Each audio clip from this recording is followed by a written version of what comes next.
Здорово.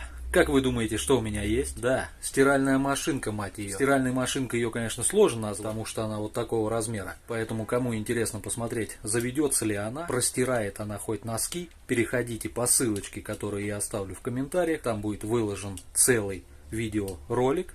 Ну и мы с вами вместе, наконец-таки, узнаем, на что она вообще способна. Вот таким макаром я ее установил на дне ведра. В инструкции написано, что она должна быть сбоку, но сбоку присоски отваливаются, она падает, поэтому я ее закрепил на дне.